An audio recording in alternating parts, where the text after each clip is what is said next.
말씀 봉독해 주셔서 감사합니다. 참 좋으신 우리 주님의 은혜와 평강이 오늘도 우리 교우들과 함께하길 주님의 이름으로 축원합니다. 아멘.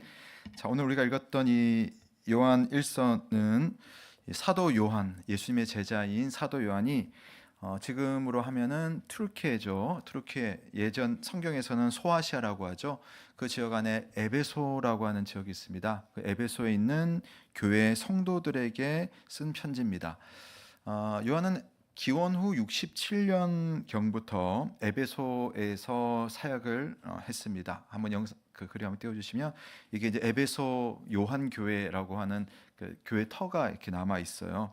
근데 이곳에서 열심히 사역을 하다가 중간쯤에 반모라고 하는 섬에 로마에 의해서 유배당합니다. 잡혀가서 섬 생활을 쭉 하다가 그 안에서 어느 순간 하나님께서 주시는 그 환상과 계시 속에서 하나님의 뜻을 발견하고 글을 쓰죠. 그 글이 요한계시록입니다. 요한계시록을 쓰고 나서 이후에 거기에만 있는 것이 아니라 다시 에베소로 돌아옵니다. 돌아와서 다시 이 지역 이 교회를 섬기면서 죽을 때까지 요한이 에베소에 머무르게 됩니다. 그러니까 요한에게 있어서 이 에베소라고 하는 지역, 에베소 교회는 아주 특별하다라고 하는 것을 알 수가 있겠죠.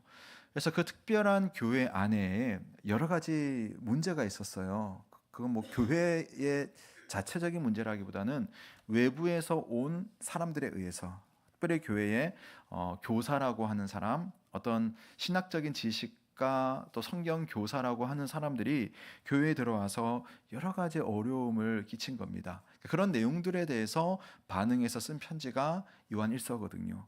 그러니까 어떤 부분에서 지금 요한이 그것을 다루는지 사실은 몇 가지를 다뤄야 되지만 오늘은 시간이 있지도 않고 또 오늘 본문이 그것을 다 다루는 것은 아니기 때문에 오늘 하는 말씀과 관련해서만 한번 보도록 하겠습니다. 이제 오늘 말씀과 관련해서 어떤 문제가 있었냐면은 그 안에서 활동하는 그런 어떤 교사들 중에 그런 어떤 그 가르침을 베푸는 사람들 중에 이런 주장을 하는 사람이 있었어요. 하나님의 그 특별한 말씀이 지금 우리에게만 전해져 온다. 하나님이 하시는 그 예언의 말씀이 우리에게만 전달되어서 우리를 통하여서 하나님의 특별한 말씀을 들을 수 있다. 그러니까 우리에게 와서 특별한 영적인 지식을 받으라 라는 주장을 자꾸만 하는 겁니다. 그럼 여러분, 이런 사람들이 많으면 교회 안에 내가 기도하면 하나님의 음성이 들리고 내가 당신을 위해서 기도하면 주님이 뭐라고 말씀하는지 나에게는 들려. 이러면 여러분 어떤 현상이 생기겠습니까? 그 사람에게 주르르 줄을 서겠죠. 그런 일들이 생긴 겁니다. 그래서 사도 요한이 이 편지를 쓰면서 오늘 이제 결론적으로 그런 이야기를 하는 것인데요. 우리는 누구나 예수 그리스도 안에서 하나님의 말씀을 다 들을 수 있는 사람이다. 우리는 누구든지 특별한 사람만이 아니라 예수 믿는 사람은 누구든지 예수 안에서 하나님의 말씀으로 하나님의 뜻을 알 수가 있다. 예수님이 우리에게 참된 지식을 모두에게 주신다. 그 이야기를 하면서 그런 거짓 교사들에게 현혹되지 말라 하는 것으로 오늘 말씀이 이제 마지막으로 이르고 있습니다.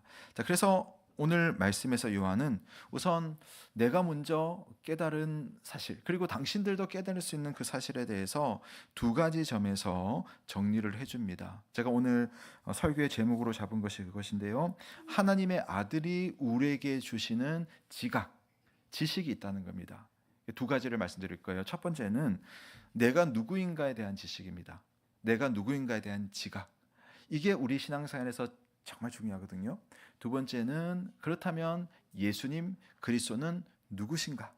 거기에 대한 지각이 있습니다. 이것도 역시 예수님이 우리에게 주시는 특별한 지식이 있어요. 그러니까 이게 다 내가 스스로도 나를 알 수 있지만 그러나 주님이 우리에게 주실 때에 알 수 있는 그런 것들이 있는 거거든요. 자, 그게 무엇인지 한번 보도록 하겠습니다. 자, 첫 번째, 우리가 누구인가?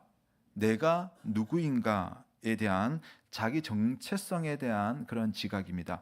우리 한번 18절 말씀 한번 같이 읽겠습니다. 시작.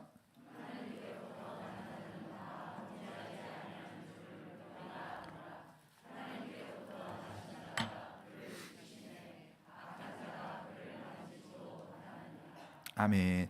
자 보세요. 하나님께로부터 난 자가 있고 하나님께로부터 나신 자가 있습니다. 그러니까 앞에 하나님께로부터 난 자는 누구냐면 우리 모두를 말해요. 예수 믿는 모두를 말하고, 하나님께로부터 나신 자는 누구를 말하겠습니까? 존칭을 쓰고 있으니까 예수님을 말하는 거죠. 사실 예수님은 존재하지 않다가 갑자기 하나님으로부터 뚝 태어나가지고 이 땅에 오신 그런 분이 아니십니다. 원래 하나님의 존재 방식이 신기하게도 성부 하나님으로 영원전부터 영원히 존재하시고, 성자 하나님으로 영원전부터 영원으로 존재하시고, 성령 하나님으로 영원전부터 영원히 존재하십니다. 그러니까 각각 하나님으로서 존재하는데 참 신기하게도 우리는 그분들을 보니까 하나시더라.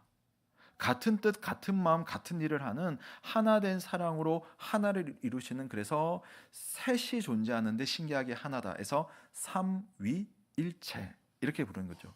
여기 체라고 하는 것도 몸이 하나다 그런 말이 아니라 그냥 하나다라는 그런 의미를 담고 있습니다. 그러니까 여기에서 나오는 사람은, 하나님께로부터 나신 자는 바로 성자 하나님이시고, 이 땅에 몸을 입고 오실 때는 이름을 가지신 예수 그리스도를 말하는 거죠.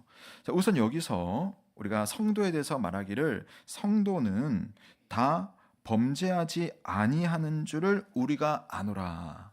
그러니까 하나님 우리에게 주신 특별한 지식 중에 특별한 우리는 죄를 범하지 않는 사람이다라고 이야기를 해요.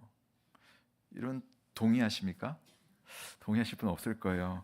아마 이번 주간 요한일서를 읽으신 분들 중에는 1장 8절이 떠오르시는 분이 계실지도 모르겠습니다. 거기 이런 내용이 있죠.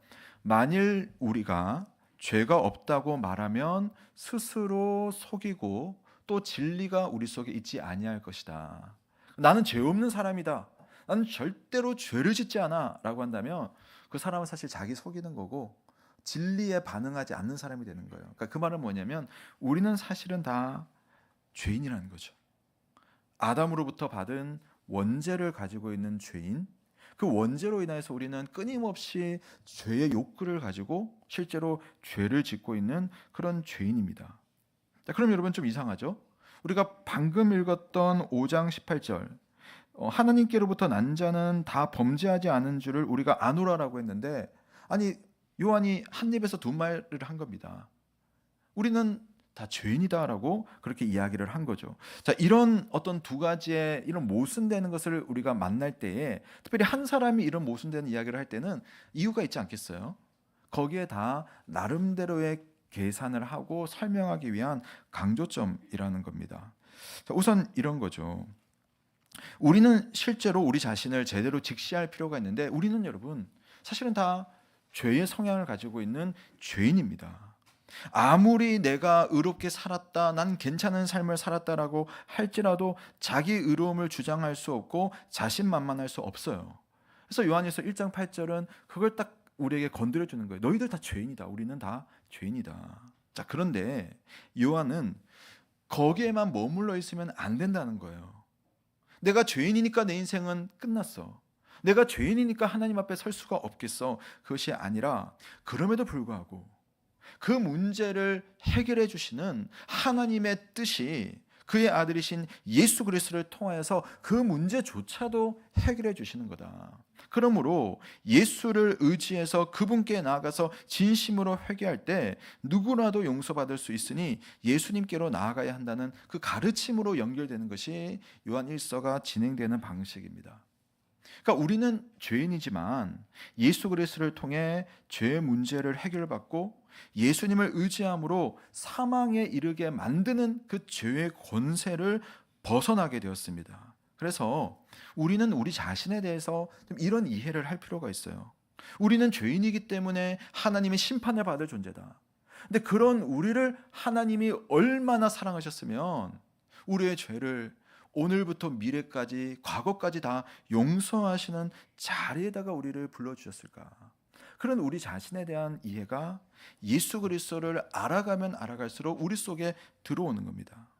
근데 여러분, 사탄은요, 여러 가지 방법으로 우리를 붙들어서 자꾸만 우리를 죽음으로 끌어내리고 잘못된 인식 가운데 우리를 막 이렇게 불러들여요. 그 생각에 영향을 줍니다. 말과 행동에 관여를 합니다. 하지만 예수님은 그런 사탄의 손을 끝까지 뿌리쳐서 우리를 붙들고 생명으로 이끌어 가시는 우리의 목자라는 사실을 기억하시기를 바랍니다. 그러니까 내가 죄인이라는 사실은 내 힘으로 하나님의 나라에 들어갈 수 없다라는 사실이고, 우리에게 예수 그리스도가 있다는 사실은 그럼에도 불구하고 내가 그분 손 붙잡고 간다는 겁니다. 그래서 다윗이 시편 23편을 이야기하면서 사망의 음침한 골짜기를 다닐지라도 라고 했잖아요. 저는 이 표현을 볼 때마다 참 놀랍다라는 생각이 드는데, 우리가 여러분 사망의 음침한 골짜기를 목적지로 하는 게 아닙니다. 주님의 부름을 받은 모든 사람은 주님께서 주시는 쉴만한 물가로 푸른 초장으로 인도하도록 목자가 그렇게 다 하시는 거예요. 근데 그 길을 가는 과정 속에는 사망의 음침한 골짜기가 있는데 목적지가 아니에요. 지나가는 겁니다. 사망의 음침한 골짜기를 그래서 다닌다고 표현되어 있어요. 때로는 고난 가운데 그런 것을 경험하는 사람도 있고, 때로는 내가 너무나 부끄러운 죄를 짓는 가운데서 사망의 음침한 골짜기를 가는 경우도 있습니다. 그러나 목자이신 예수님께서는 그걸 다 아시고 계산을 하시는 겁니다. 그래서 하나님께서 적절한 때에 그 모든 상황을 주도하셔서 골짜기를 가되 지나가도록 도우시는 거예요. 요한복음 10장에는 그런 말씀이 있습니다. 나는 그들을 내 손에서 빼앗기지 않는다. 마지막 보세요. 내가 그들을 내 손에서 빼앗을 자가 없느니라. 그 어떤 사탄도, 그 어떤 고난도, 그 어떤 문제들도 내가 선택하고 내가 붙들고 내가 이끄는 내 양을 아무도 지옥의 문턱으로 데려가지 못하도록 내가 지킬 것이다. 여러분, 사탄은 우리를 삼키려고 발악을 합니다.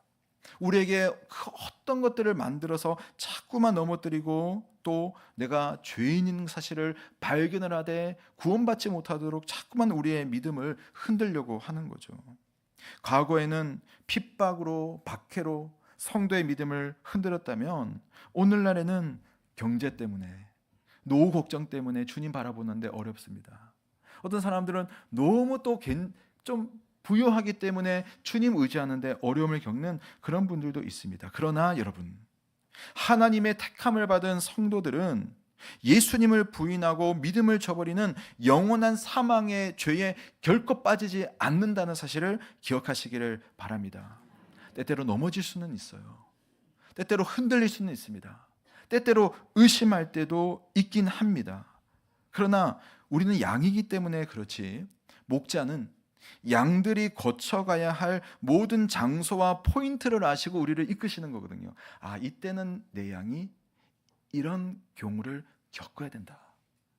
양마다 내 양은 이럴 때는 이런 어려움을 겪기도 하고 육체의 가시를 만나기도 하고, 내 양은 이런 골짜기에서 너무나 힘들어하기 때문에 내가 붙들고 가야 하고, 이런 것들이 다 계산 속에서 우리를 이끌어 가기 때문에, 여러분, 우리가 그런 중에도 우리는 주님의 인도하심을 받아서, 어떤 사람은 여러분 고난당했을 때에 예수님을 만나는 사람이 있고 자기를 알아가는 사람이 있습니다. 어떤 사람은 그냥 설교만 듣고 있어도 내가 주님 앞에 어떤 사람인지를 알고 주님이 누구인지를 알아가는 사람이 있습니다. 어떤 사람은 부끄러운 죄를 범하여서 정말 인생의 쓰디쓴 실패를 경험한 이후에야 내가 어떤 존재인지를 알게 되고 주님을 의지하게 되는 그러한 일도 있다는 거죠. 우리의 믿음은 이처럼 약합니다. 하지만 우리를 택하신 성부, 성자, 성령 하나님은 우리를 결코 사탄과 사탄의 세상에 빼앗기지 않는다는 사실을 여러분 자신을 이해할 수 있기를 주님의 이름으로 축원합니다. 그래서 사도 바울이 그걸 깨닫고 이렇게 고백하죠. 로마서 8장 37절에 보면 한번 같이 읽어볼게요. 시작. 그러나 이 모든 일에 우리를 사랑하시는 이로 말미암아 우리가 넉넉히 이기느니라. 아멘. 우리를 사랑하시는, 여러분을 사랑하시는 우리 하나님께서, 우리 예수님께서 넉넉히 이길 수 있도록 여러분의 고난 가운데, 슬픔 가운데, 때로는 범죄함 가운데 손을 내미신다는 사실을 기억하시기를 바랍니다. 신앙생활은 바로 그런 과정 속에서 나를 알아가는 그런 시간의 축적이에요. 축적입니다. 그러니까 어떤 사람은 그게 끝일 수 있죠.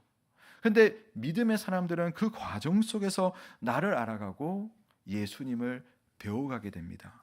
그러면서 예수님은 그 다음 내가 나를 알게 되면, 그러면 주님이 나에게 어떤 분이시길래 그분이 나에게 중요한가를 깨닫게 되도록 여러 가지 기회를 만들어 가시는 거예요.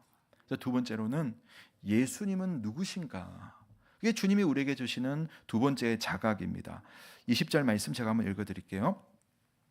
또 아는 것은 하나님의 아들이 이르러 우리에게 지각을 주사 우리로 참된 자를 알게 하신 것과 또한 우리의 참된 자 곧 그의 아들 예수 그리스도 안에 있는 것이니 그는 참 하나님이시요 영생이시라. 아멘. 보시면 하나님의 아들 예수님께서 여러분에게 이르러서 우리에게 지각을 주신다고 합니다. 그러니까 나를 아는 지각을 주시는 것과 동시에 그 다음에 보시면은 참된 자를 알게 하시는 것, 또 그의 아들 예수 그리스도 안에 있는 그 하나님의 그 영생을 알게 하는 그러한 일들이 우리에게 주어진다는 겁니다. 이게 제 표현이 어떤지 모르겠습니다만은 누구나 아는 것 같지만 실제로는 모르는 그런 신비한 지식들이 있습니다. 주변에 보면 참 좋아 보이는 사람이 있어요. 이 사람은 참 좋은 사람이다. 근데 그 사람이 얼마나 좋은지, 어떻게 좋은지는 내가 보는 것과는 다를 수 있어요. 그 사람이 실제로 어떻게 좋은지는 누가 압니까? 그 사람과 교제하는 사람이 알죠. 그 사람과 살아가는 사람이 압니다.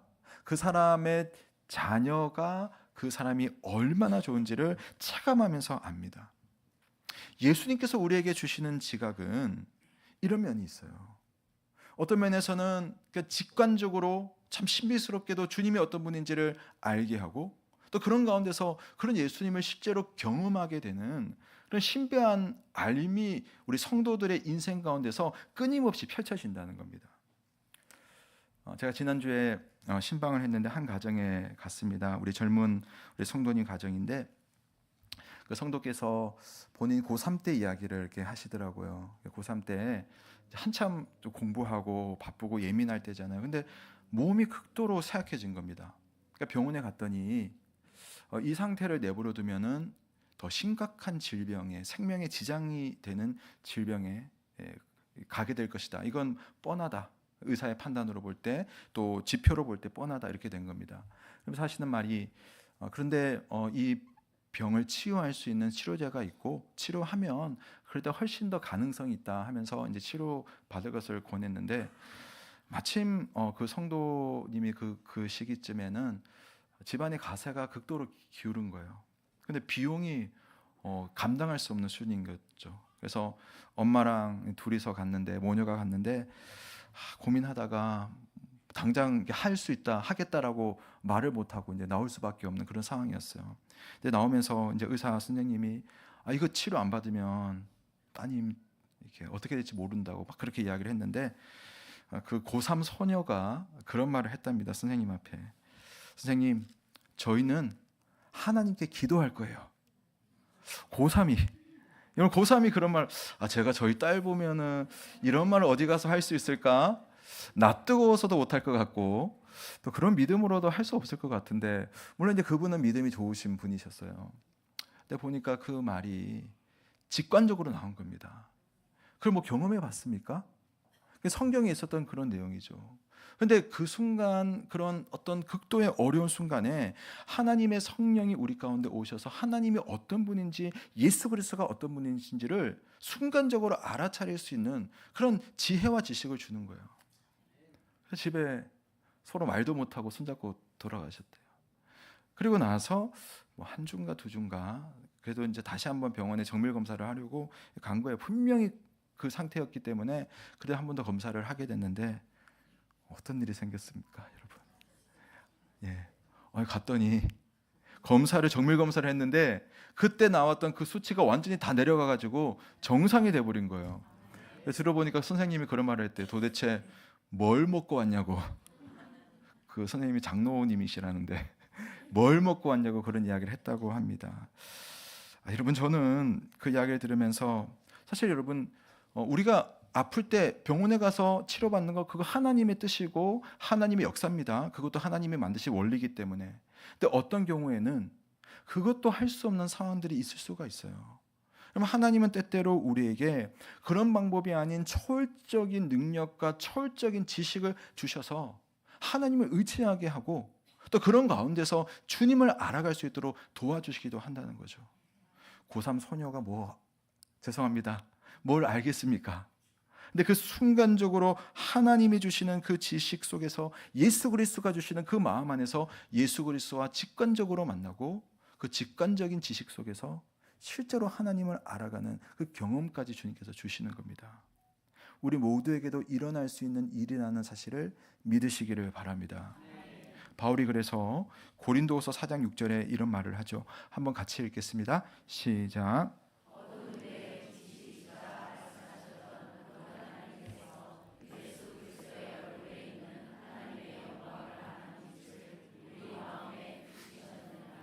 아멘. 하나님의 영광을 아는 빛을 우리 마음에 비추시는 분, 그분이 예수 그리스도시고 그분의 영이신 성령께서 여러분의 상황과 환경과 형편과 고민과 기도 속에서 언제든 예수 만날 수 있도록, 언제든 내 자신의 연약함을 알고 주님을 붙들 수 있도록 우리를 이끄신다는 사실을 믿으시기를 바랍니다.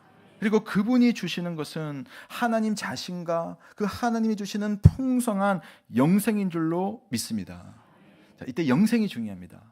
영생이라고 하는 것은 내가 장수한다, 오래 산다, 어떤 삶의 단지 길이를 표현하는 것이 아니라, 물론 그것도 표현되어 있겠지만 성경에서 말하는 영생의 본질은 사실 질적인 거예요. 질적인 거. 시간의 질이에요. 그냥 오래 사는 게 중요한 게 아니잖아요. 어떻게 사느냐가 중요하죠. 바로 하나님이 우리와 함께 하시고 그분이 주실 수 있는 모든 것들을 우리에게 때를 따라 내려주시는 그 모든 것을, 천국에서의 그 영생도 누리겠지만 이 땅에서도 그 영생을 누리는 삶이 있을 것을 예수 자신을 알고 예수를 알게 되는 사람들에게는 분명히 나타나는 현상이에요. 아리송한 말이지만 우리는 지금 영생을 살 수 있고 살 수 있습니다. 장수한다는 말이 아니라 하나님의 백성으로서의 삶을 살 수가 있어요. 정도의 차이는 있겠지만 그리스도를 만난 사람은 이 세상에 대해서 지나치게 갈증내지 않고 삽니다.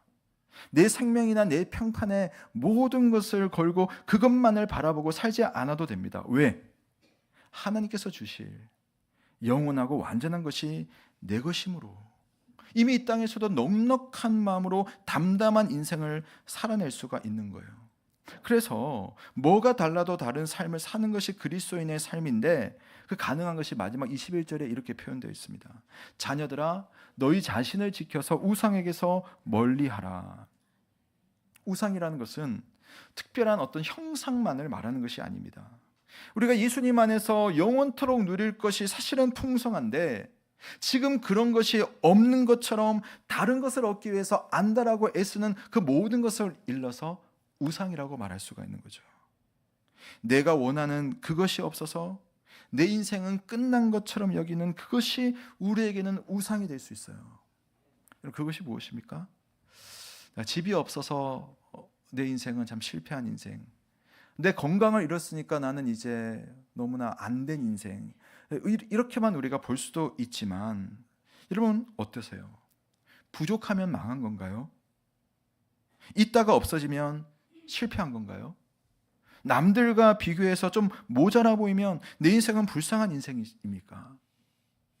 하나님께서 우리에게 아버지가 되시고 그 아버지가 우리를 위해서 가장 소중한 보물이신 자기 아들 예수 그리스도를 우리에게 주셨고, 그 예수님이 우리에게 오셔서 모든 풍성한 은혜와 지식을 주시면서 내가 너와 영원토록 함께하겠다라고 확신 주시면서 오늘을 살게 하시면 우리의 생각도 우리의 말도 우리의 행동도 우리의 삶도 달라질 수가 있습니다. 여러분 아세요?